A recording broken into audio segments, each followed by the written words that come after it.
அன்பின் பரம தகப்பனே, ஸ்தோத்திரம் ஐயா, ஸ்தோத்திரம் ஐயா. இந்த நல்ல நாளைக்கான கிருபை செய்திரே. உமக்கே எல்லாம் துதி கனம் மகிமை உண்டாவதாக. சேனைகளின் கர்த்தர் பரிசுத்தர், பரிசுத்தர், பரிசுத்தர். ஒரு நல்ல மெய்ப்பனாக இருந்து எங்களை ஆளுகை செய்கிற தேவாதி தேவனே இயேசுவே, உமக்கே எல்லாம் துதி கனம் மகிமை உண்டாவதாக. எங்களை ஒவ்வொரு நாளும் பாதுகாத்து வழிநடத்துகிறவரே ஸ்தோத்திரம் ஐயா. இந்த வசனத்தை வைத்து நாங்கள் ஜெபிக்கிறப்போ எங்களை ஒவ்வொருத்தரையும் ஆளுகை செய்யுமாறு தாழ்த்தி கேட்கிறோம். James 1st chapter 20th verse. Human anger does not produce the righteousness God desires. யாக்கோபு 1ஆம் அதிகாரம் 20ஆம் வசனம்.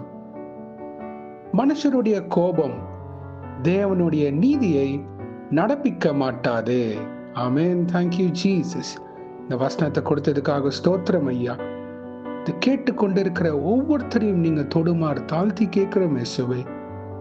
யார் யார் எதிர்பாராத கோபங்கள், இந்த சுவாபமுடைய அநேக பேர் மனமாற கிருபை செய்யுங்க ஐயா.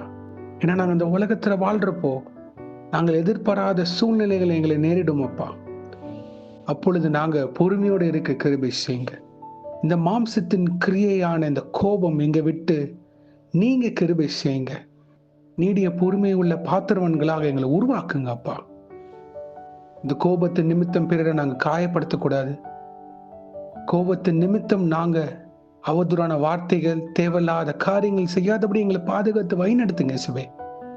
மாம்சம் பலவீனம், ஆனா ஆவி உற்சாகமா இருக்கு தகப்பனே. பரிசுத்த ஆவியானவர் எங்களை ஆளுகை செய்வீராக. எங்க சிந்தனை ஆளுகை செய்யுங்க.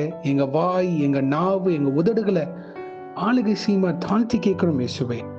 கிறிஸ்துவின் சிந்தை உடையவர்களாக, உம்மை பிரதிபலிக்கிற பாத்திரங்களாக நிலைநிற்க கிருபை செய்யுங்க இயேசுவே. எங்க குடும்பத்திலேயோ இல்ல நண்பர்கள் வட்டாரத்துல நாங்க யார் மேலேயாவது கோபமாக இருந்தால் மன்னிப்பு கேட்க கிருபை செய்யுங்க. ஆமா இயேசுவே, மன்னிப்பு கொடுக்கிற பாத்திரவன்களாக, மன்னிப்ப தருகிற பாத்திரவன்களாக எங்களை உருவாக்குங்க. சமாதானத்தை ஒவ்வொருத்தர் மேலும் வைக்குமாறு தாழ்த்தி கேட்கிறோம். தெய்வீக சமாதானம் இயேசுவே.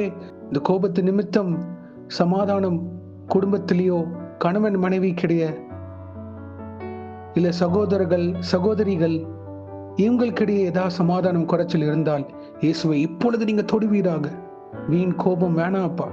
இயேசுவை பிரதிபலிக்கிற பாத்திரவன்களாக எங்களை நிலைநிற்க கிருபை செய்யுங்க. சாட்சியின் வாழ்க்கை முக்கியம். ஏன்னா கோபம் இயேசுவே உங்களுடைய நீதியை நடப்பிக்க மாட்டாதேன்னு போட்டிருக்கப்பா. மத்தேயு 6:33 முதலாவது தேவனுடைய ராஜ்யத்தையும் அவர் நீதியும் தேடுங்கள். Matthew 6:33 Seek ye first the kingdom of God and his righteousness. ஆமாப்பா, இந்த கோபத்தின் மூலமாக நாங்க உங்களுடைய நீதியை விடக்கூடாதப்பா. உங்க சித்தம் நிறைவேற வேண்டும் என்றால் எங்க வாழ்க்கை உண்மை பிரதிபலிக்க வேண்டும். அதற்கு எங்களை உருவாக்குங்க. வணைந்த ஆளுகை செய்யுங்க. ஆமாப்பா, எத்தனையோ குடும்பங்கள் இந்த கோபத்தின் மூலியமாக பிரிவு உண்டுபட்டிருக்கப்பா. அது ஒன்று சேர கிருபை செய்யுங்க ஐயா. மனம் இறங்குங்கப்பா. நாங்க கேட்கிற அநேக பேர் அவங்க குடும்பத்திலேயோ இல்ல அவங்க தெரிந்தவர்களோ யாராக இருந்தாலும் இந்த சுவாபங்கள் மாற, குடும்ப சூழ்நிலைகள் மாற கிருபை செய்யுங்க. நீங்களே பொறுப்பெடுத்து வழிநடத்துங்கப்பா. இயேசுவே, உங்களை சார்ந்திருக்க கிருபை செய்யுங்க.